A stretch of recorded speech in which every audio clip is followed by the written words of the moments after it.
Sitting on this wide expanse of land, Africa's largest rice mill is unfolding here in Imota, a community near Ikorodu, north of Lagos.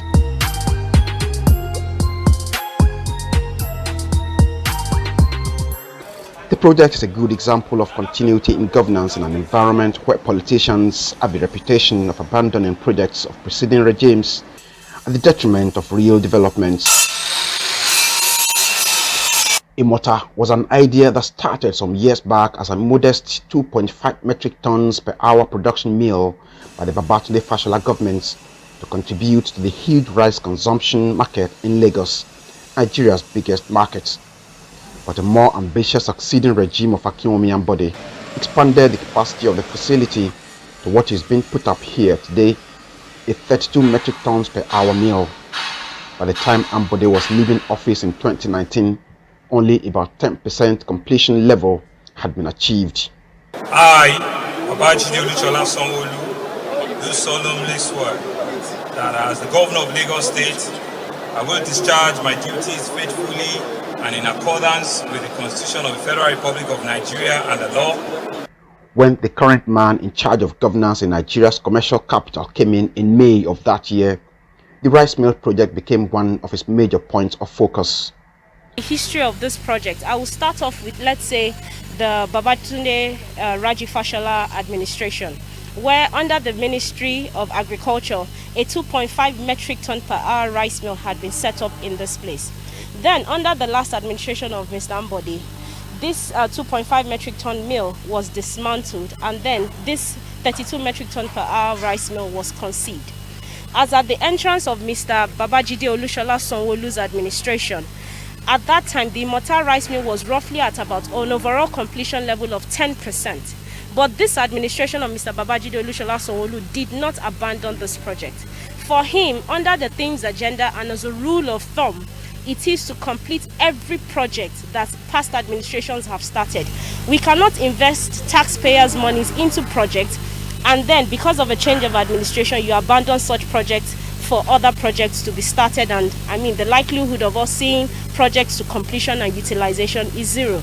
He took it upon himself to say this mill, even if it's at 10% completion levels, I'll see to it that the agenda around this mill is brought to the fore and Lagosians can begin to see the effect of what this mill can do towards food security, towards job creation, wealth creation, and what have you. Mill is now about 80% completion with a plan to deliver before or by the end of the first quarter of 2021. And when it fully comes on stream, it will produce not less than 2.5 million bags of 50 kg rice on an annual basis. 250,000 jobs is what we see that should be created across Nigeria, across the value chain. What this means is if you have 250,000 jobs being created, imagine the ripple effect.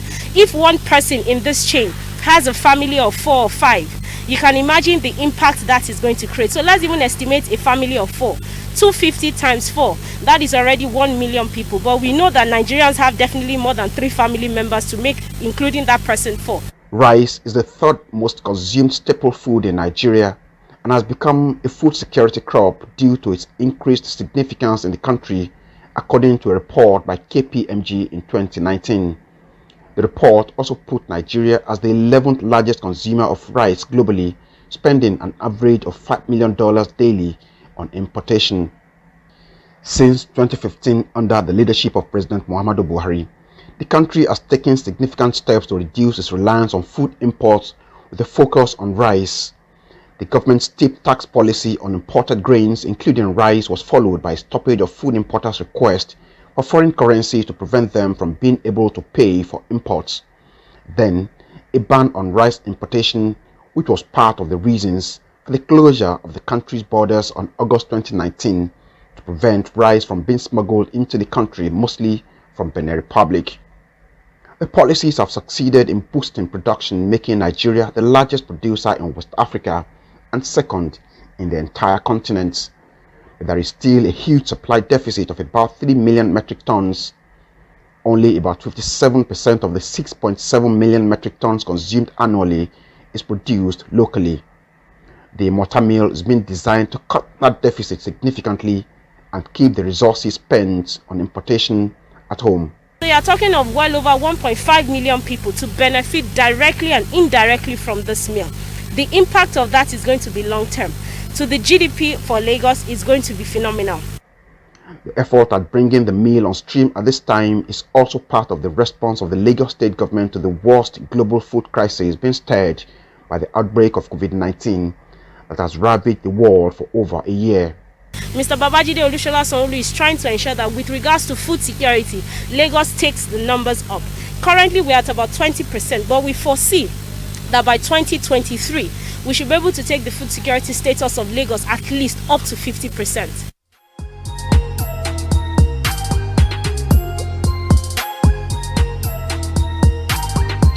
The vision behind the project requires corresponding physical and adequate infrastructure.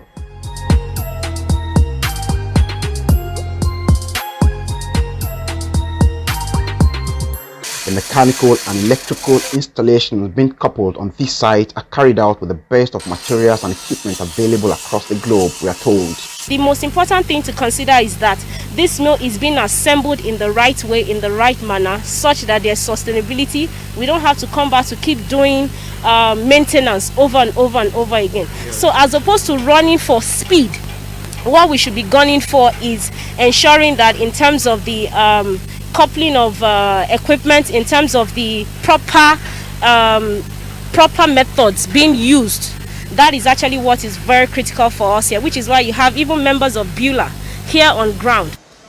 At the peak of installations, between 260 and 270 professionals and others work daily on the site's mechanical installation, while about 450 others carried out the civil work, and even now that construction is being completed, about 120 to 150 people are still being engaged daily, all local manpower.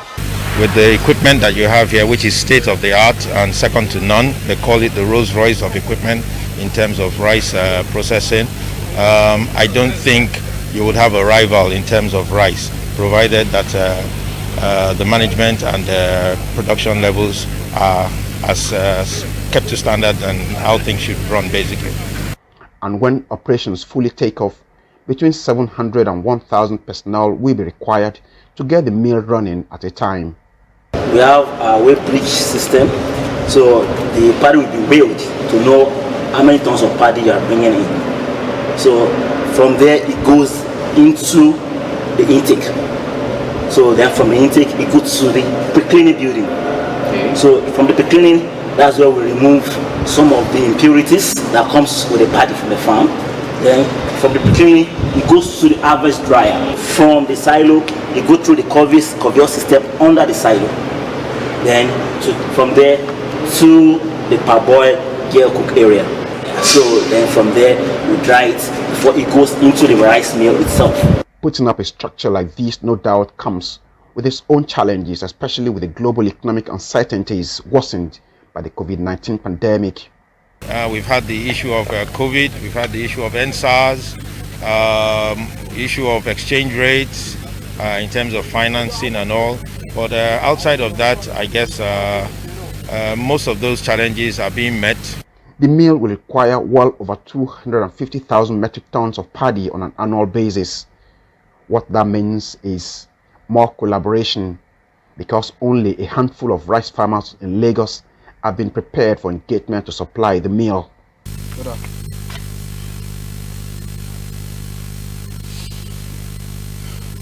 Here are the silos, the storage hub of this entire facility. Each of them is installed with nothing less than 2,500 tons capacity of paddy. The 16 of them here, we have a combined 40,000 tons capacity. In case of excess supply of paddy, here a dry storage is being put up here, all in the bid to ensure that the facility never runs out of its primary product.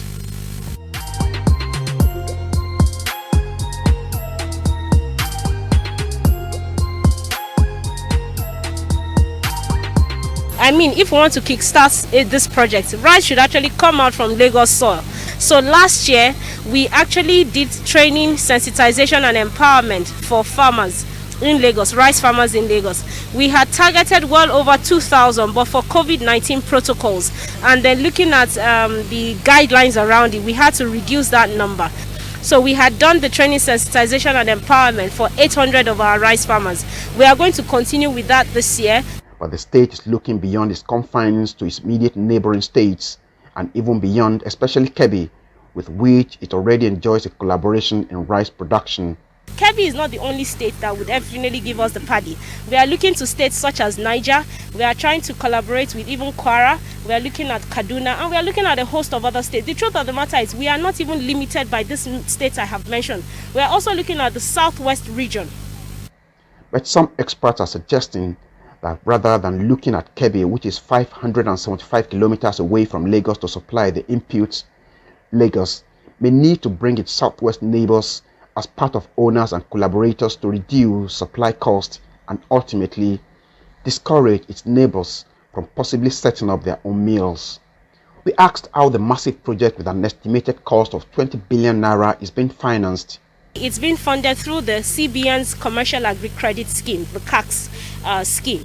And what that means is that for the CBN, obviously this is a loan with 9% interest, but because of the COVID issues of last year, that was actually dropped down to 5% to ensure that in terms of sustainability and for it not to become too much of a burden on the back of states and other entities that may have borrowed monies through the CACS, they had actually reduced it to 5%. In terms of the expenditure of this project, the CBN has to give approval, and then the bank, the PFI, that actually through which the fund is routed, has to also give approvals at any point in time for monies to be expended towards this project. With the mill, the plan is to open up Imota and the entire axis as an agro-processing zone with minimal environmental impact. The area was originally mapped out as a mini industrial zone, but that idea is changing slightly to give way to agro-processing, with the scale of the rice mill expected to attract other servicing sectors. So imagine having this Imota rice mill here. Imagine having the fish farm estate at Ketu. We'll be having the Lagos Aquaculture Center for Excellence also at Ekpe. And then a host of other projects. We have the Araga facility, our Agri Training Institute. So the entire corridor from Imota all the way down to Ekpe, then to Badagry, which are the three critical zones for agricultural production in Lagos. And what about powering the mill? Officials explain, as they also assure, that the project's sustainability plan is solid. Considering that we'll be putting in well over 250,000 tons of paddy into this mill to churn out almost 120,000 metric tons of finished rice, a lot of husk would be produced. So it only makes sense to try and go for a husk-based turbine. It's like there is no home where the product is not consumed. And it's like there's no other staple food that is as popular as rice in Nigeria. And you know, considering the amount of rice that will be coming out of this place, yearly 2.5 million bags, I mean, you see that there is no how the impact will not be huge. There is no how, when the impact is huge, that the sustainability that you may be afraid of will not be guaranteed. Imota is waiting, and so is the entire Ikorodu corridor, as well as the stage for the unveiling of what will be Africa's largest mill that promises nothing but top quality rice as obtained anywhere else in the world, as Nigeria seeks self-sufficiency in the production of its third most popular food item.